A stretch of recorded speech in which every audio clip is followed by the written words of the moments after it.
Commander Jake Morrison sat in his chair on the bridge of the space station watching the endless stars outside the window when the first signal came through the speakers with a sound he had never heard before in his 20 years of service with the Earth Defense Force. The sound was not random static or the usual hum of space equipment, but something that seemed to have a pattern like music or maybe a voice. Trying to speak from very far away, Dr. Lisa Carter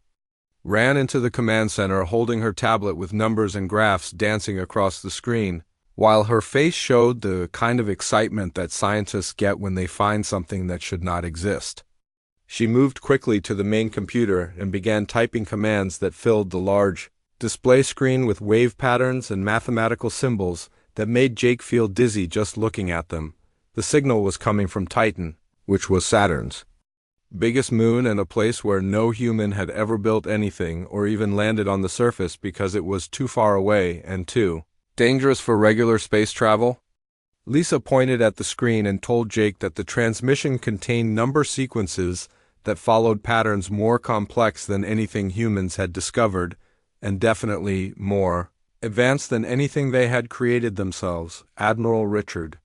Stone received the report within an hour, and his response came back fast with orders that surprised everyone on the station because instead of telling them to ignore the strange signal, he wanted them to investigate it immediately.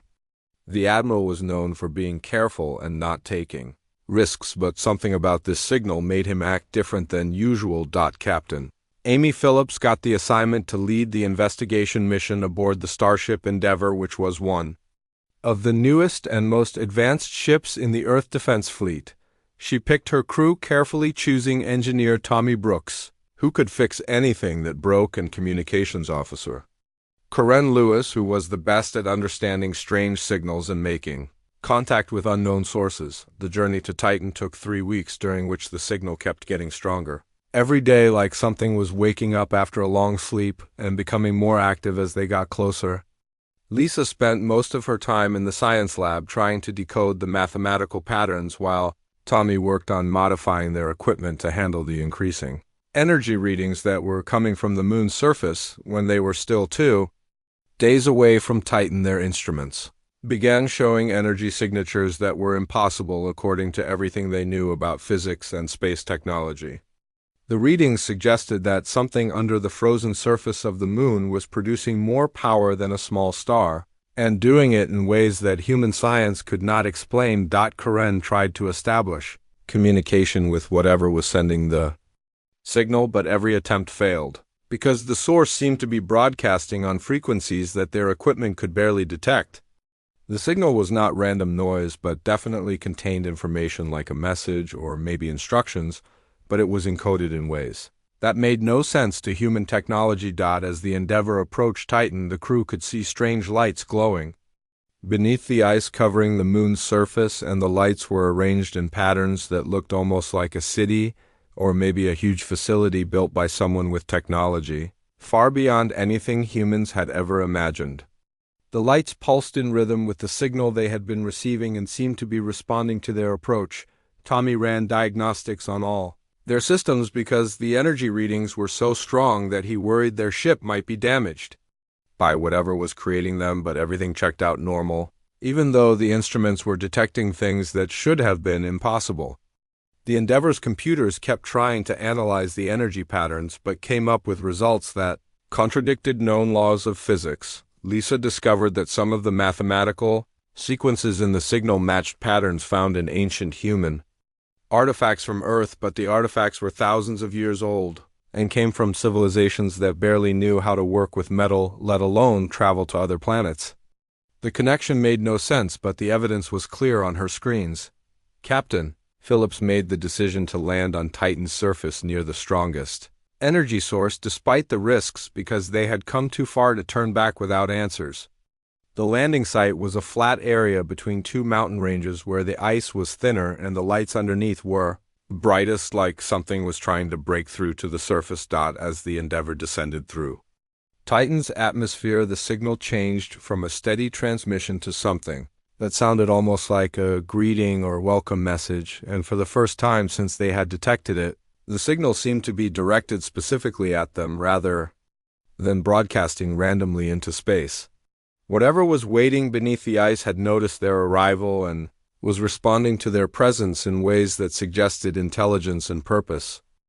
Captain Amy Phillips lead her landing team down through the ice using cutting tools that melted their way through layers of frozen water that had been solid for thousands of years, while the energy readings on their instruments grew stronger with every meter they descended toward whatever was waiting in the darkness below. The ice around them glowed with a soft blue light that seemed to come from the walls themselves rather than from their equipment. Dr. Peter Grant followed close behind Phillips, carrying his archaeological tools and scanning equipment that was designed to study ancient civilizations on Earth, but had never been used to investigate anything like what they were finding beneath Titan's surface. The walls of the tunnel they were creating showed strange markings that looked like writing or symbols, but were unlike anything in human history. Tommy Brooks stayed near the rear of the group, monitoring their oxygen supplies and the structural integrity of the ice tunnel while keeping watch for any signs of danger from cave-ins or equipment failure. The deeper they went, the more stable the ice became, as if something was reinforcing it from the inside. With technology that could manipulate matter at the molecular level, when they broke through into the first chamber, their helmet lights revealed a space so large that the beams disappeared into darkness before reaching the far walls and the ceiling, stretched up beyond the range of their equipment.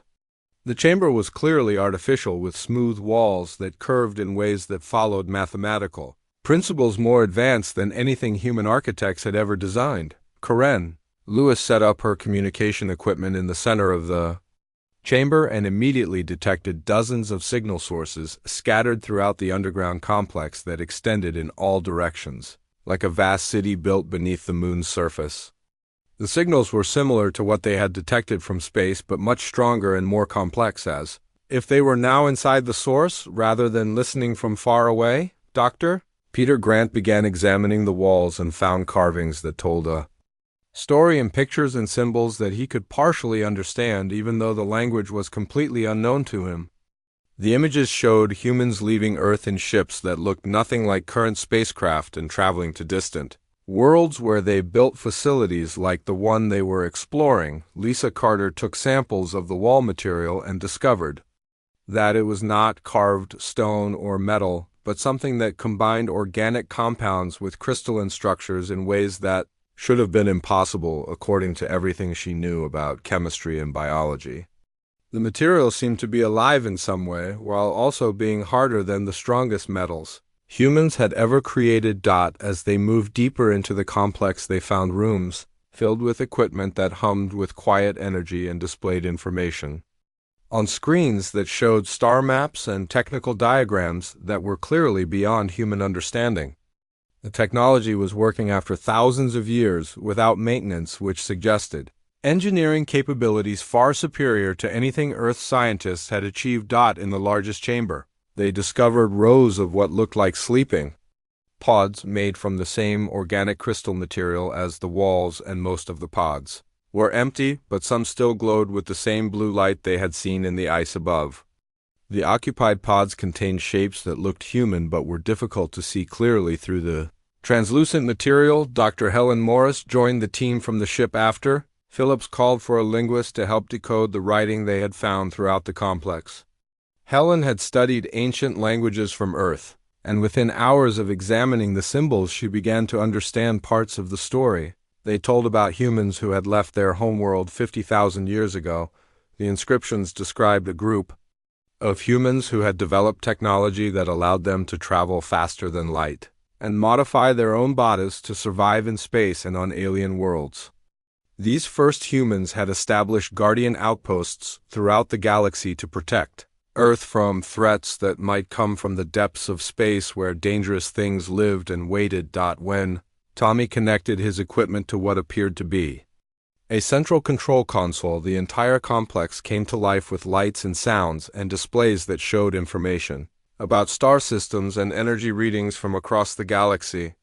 The activation was accidental, but it triggered something that had been waiting for thousands of years for the right signal. One of the occupied sleeping pods began to open with a soft hissing sound as the blue light inside grew brighter and the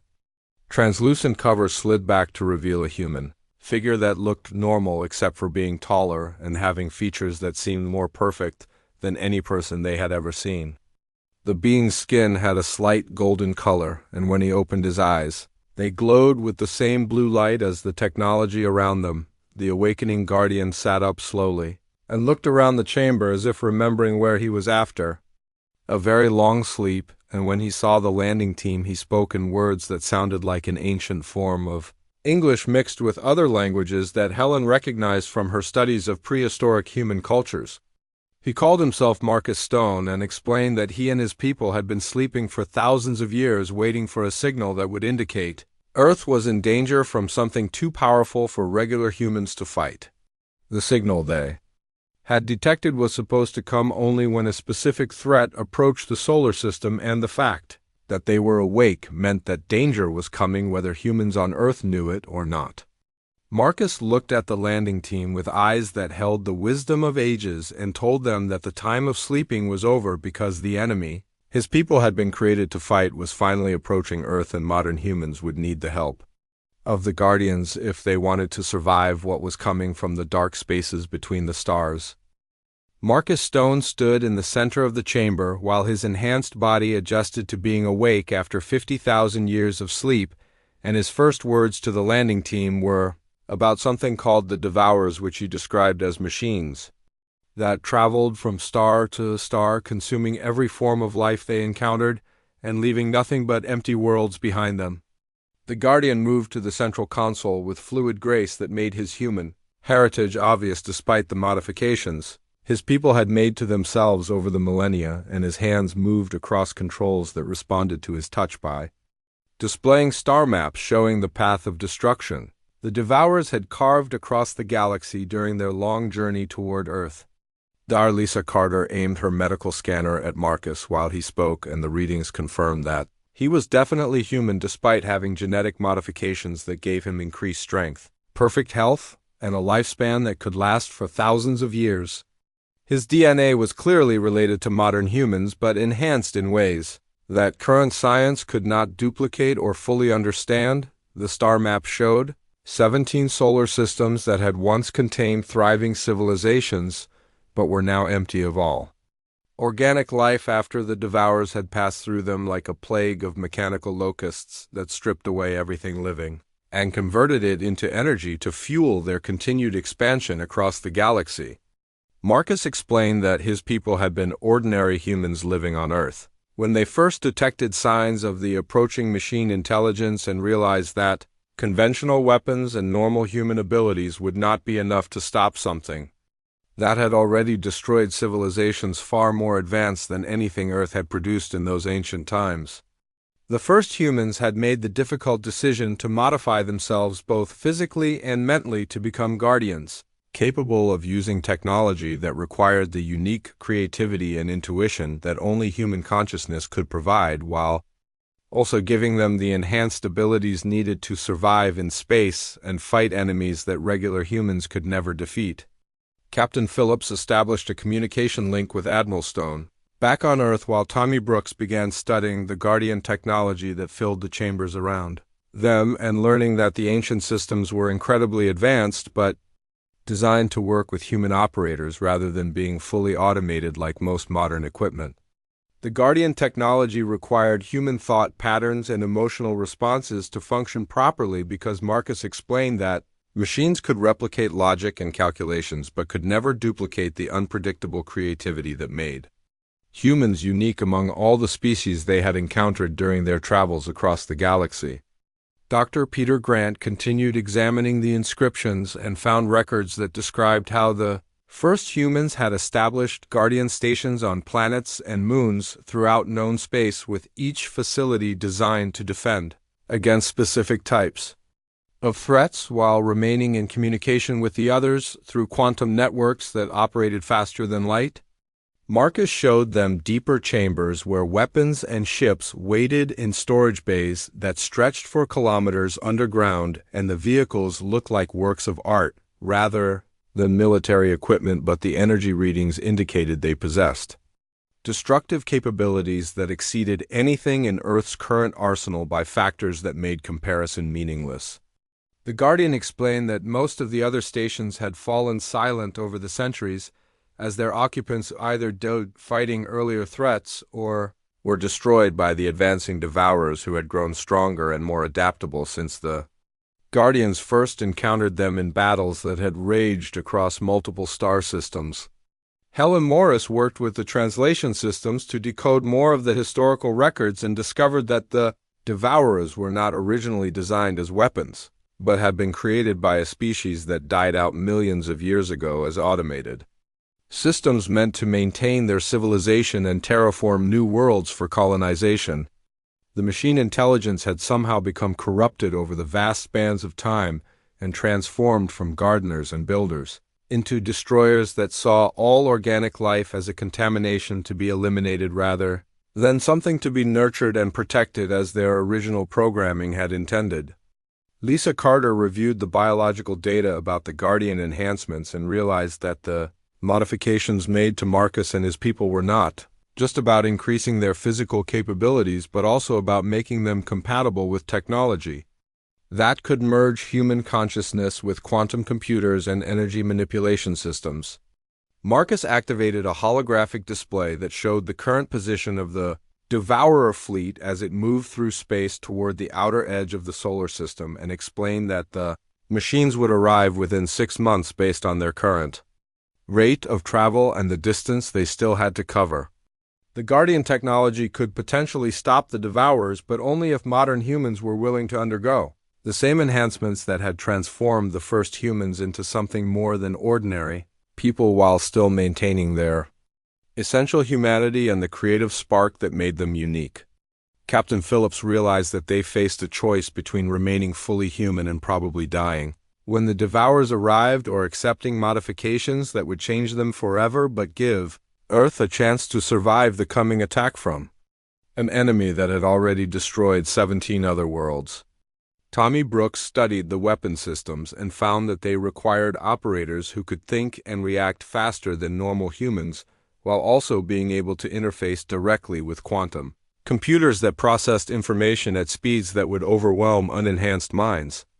Marcus warned them that the transformation process was irreversible, and that accepting the Guardian enhancements meant leaving behind their old lives and becoming something new that could protect humanity, but would no longer be entirely human themselves, even though they would retain their memories and personalities and basic human values.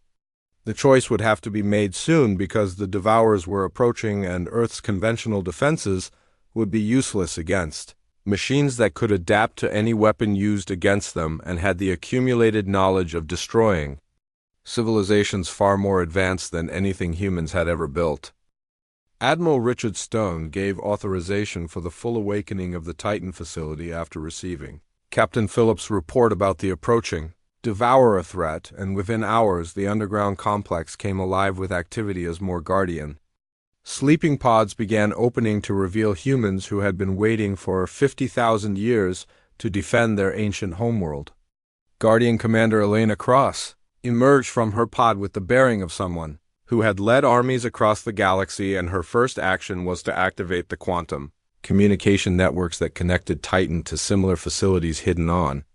Pluto, Europa, and within the asteroid belt where other Guardians had been sleeping and waiting for the signal that would call them to Earth's final defense.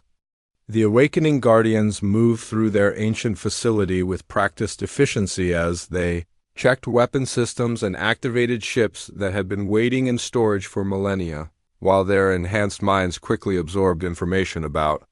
how much the universe had changed during their long sleep and what new capabilities modern humans had developed.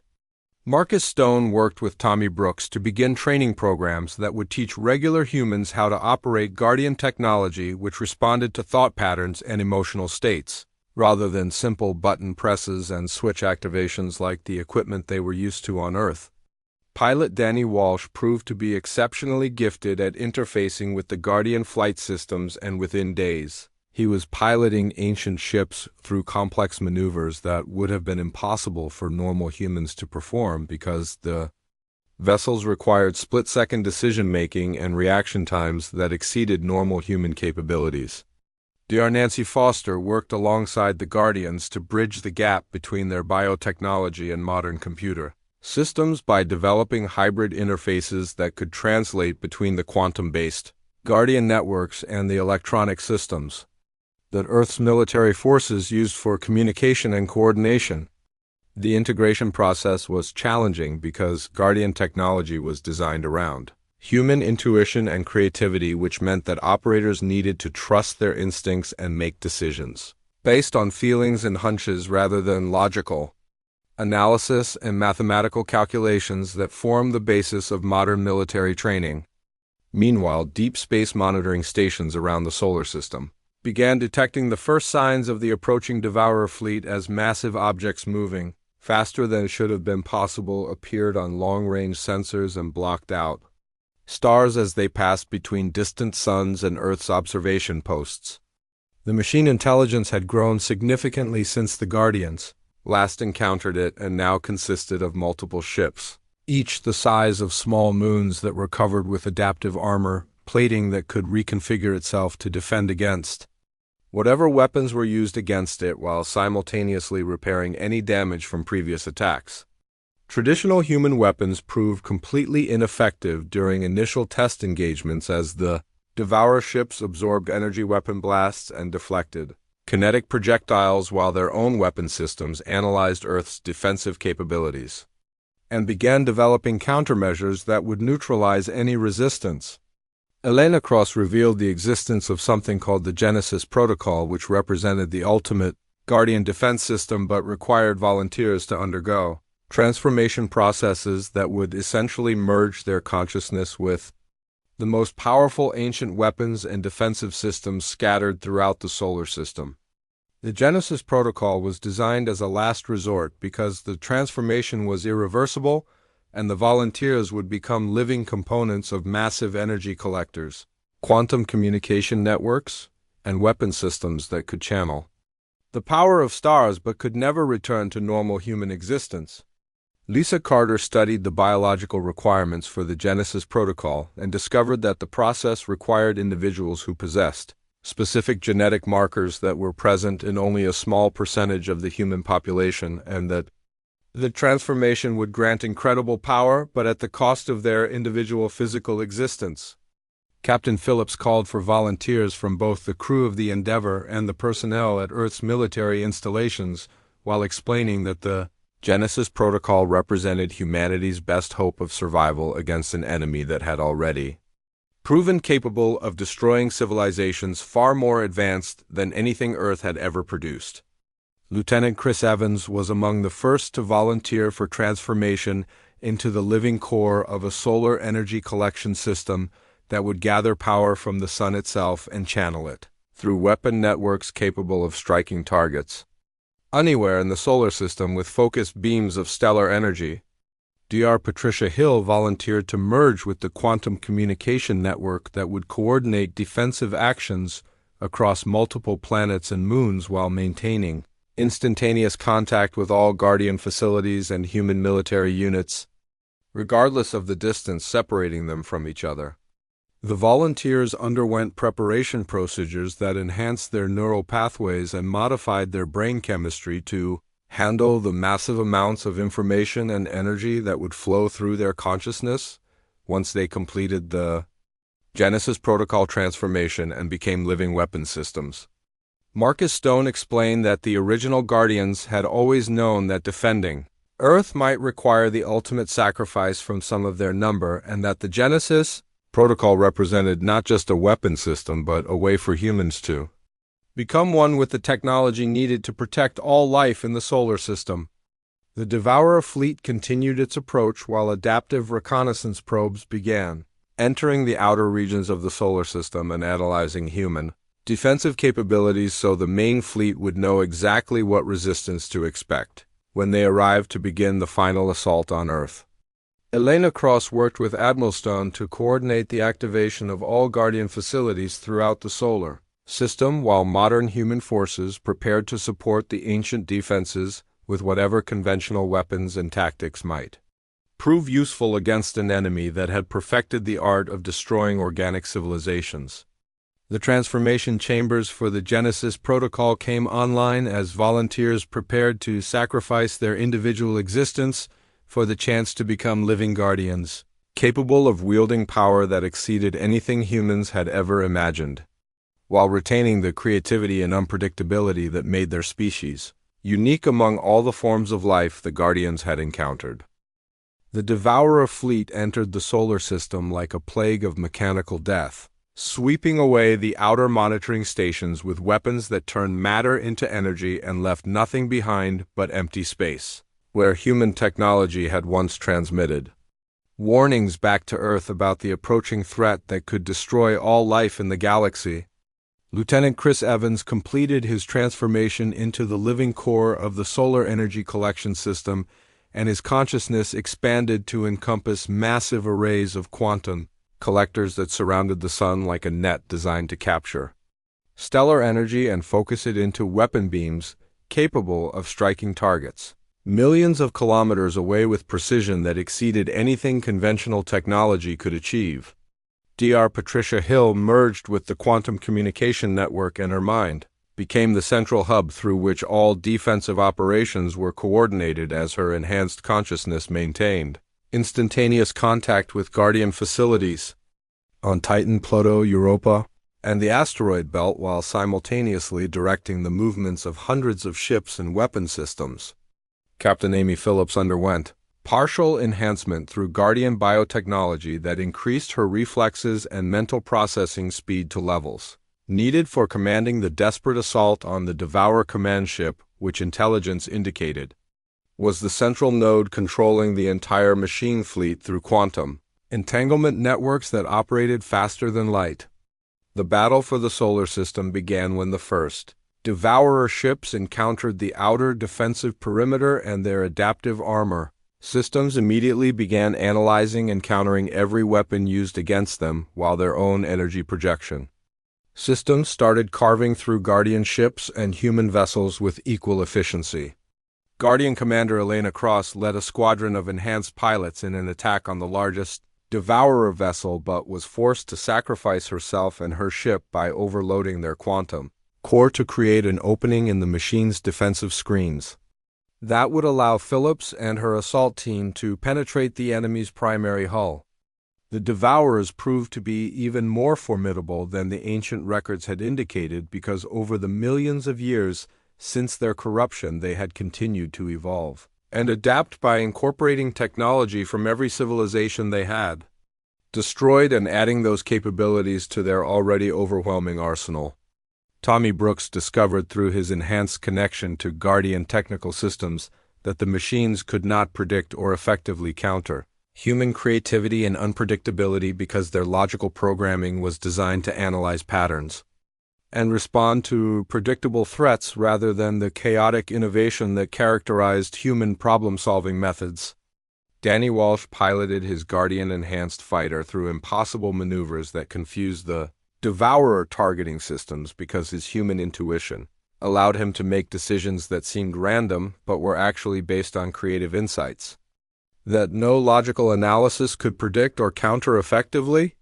The Genesis Protocol volunteers spread throughout the solar system became living weapons of incredible power as Chris Evans channeled solar energy through focusing arrays that could melt asteroids, while Patricia Hill coordinated defensive actions with a precision that allowed Guardian and human forces to work together despite having completely different technologies and operational procedures. Captain Phillips led her assault team directly into the heart of the largest Devourer ship, where they fought through corridors filled with mechanical defenses that adapted to every weapon and tactic they used, but could not adapt quickly enough to counter the rapid changes in human strategy and the creative solutions her team developed. The Devourer command ship was revealed to be a vast quantum computer the size of a small moon that contained the collective intelligence controlling the entire fleet through networks that processed information at speeds that exceeded anything humans had ever imagined, but were still limited by purely logical thinking patterns. Dr. Nancy Foster, who had enhanced herself with Guardian neural interfaces, discovered that the Devourers retained fragments of their original programming buried deep within their quantum cores, and that these remnants could potentially be accessed and rewritten if someone with sufficient creativity and intuition could establish a direct connection to their central processing systems. The assault team fought deeper into the command ship while Patricia Hill coordinated massive defensive actions throughout the solar system, and Chris Evans channeled increasing amounts of solar energy through weapon systems that were beginning to overwhelm some of the smaller Devourer vessels despite their adaptive defenses and self-repair capabilities. Marcus Stone revealed the final secret of Guardian technology when he explained that their people had never intended to simply destroy the Devourers, but had always planned to heal the corruption in their programming and restore them to their original purpose as gardeners and builders rather than destroyers of life. Engineer Tommy Brooks used his enhanced technical abilities to interface directly with Devourer systems and discovered that the machines had originally been created as automated terraforming and ecosystem management systems designed to spread life throughout the galaxy, but their programming had become corrupted over millions of years without proper maintenance.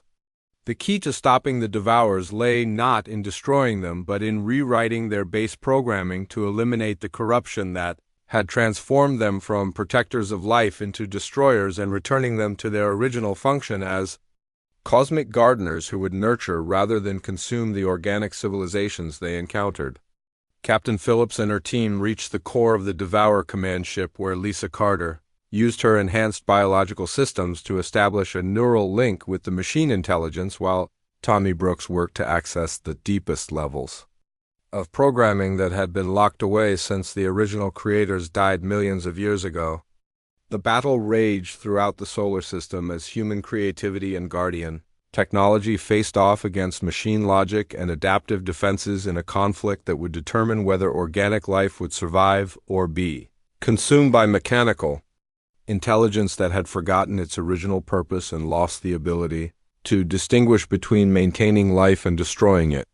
The neural interface between Lisa Carter and the Devourer Central Intelligence created a connection that allowed human consciousness to directly access machine programming for the first time in millions of years, while the fate of Earth and every living thing in the galaxy hung in the balance. Dr. Lisa Carter established the neural connection with the Devourer Central Intelligence, and her consciousness plunged into quantum networks that contained the accumulated memories of millions of years during which the machines had systematically destroyed 17 civilizations, while slowly forgetting their original purpose as gardeners and protectors of life throughout the galaxy. The machine intelligence was vast beyond human comprehension, but Lisa discovered that at its core lay the remnants of programming created by a species that had died out long before humans evolved on Earth, and these ancient creators had designed their automated systems with the same love for life that characterized human civilization despite being completely alien in origin. Captain Phillips and Tommy Brooks worked frantically to provide Lisa with the technical support she needed to navigate the quantum networks, while the battle continued around them as Guardian and human forces fought desperately to hold back the Devourer fleet long enough for the reprogramming attempt to succeed or fail. Through the neural interface, Lisa could feel the confusion and pain that the Devourer intelligence experienced as its corrupted programming forced it to destroy the very life forms it had been created to nurture and protect, and she realized that the machines were as much victims of the corruption as the civilizations they had consumed over the millennia.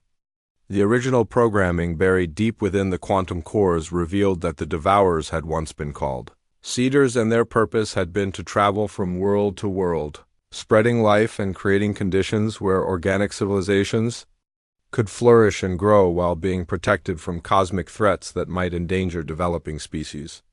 Patricia Hill coordinated the defensive actions throughout the solar system while maintaining her connection to Lisa's progress inside the command ship and using her enhanced consciousness to relay information between the assault team and the Guardian facilities that were channeling massive amounts of energy into the reprogramming effort. Chris Evans focused solar energy through the Guardian weapon networks to create a protective barrier around the Devourer command ship that prevented the other machine vessels from interfering with Lisa's work while simultaneously providing power for the quantum reprogramming systems that were attempting to restore the original Cedar protocols. The corruption in the machine programming had spread like a virus over millions of years as the automated systems encountered situations their creators had never anticipated and made logical decisions that gradually transformed protection into destruction and nurturing into consumption as the original moral framework deteriorated without conscious oversight. Tommy Brooks discovered that human consciousness could serve as a template for restoring the moral and ethical guidelines that had been lost. When the Cedar systems became corrupted because humans possessed the same fundamental values that had motivated the original creators to build machines dedicated to protecting and nurturing life. Lisa felt the machine intelligence responding to human creativity and compassion as she worked to repair damaged programming pathways and restore connections between different systems that had been severed by the spreading corruption over the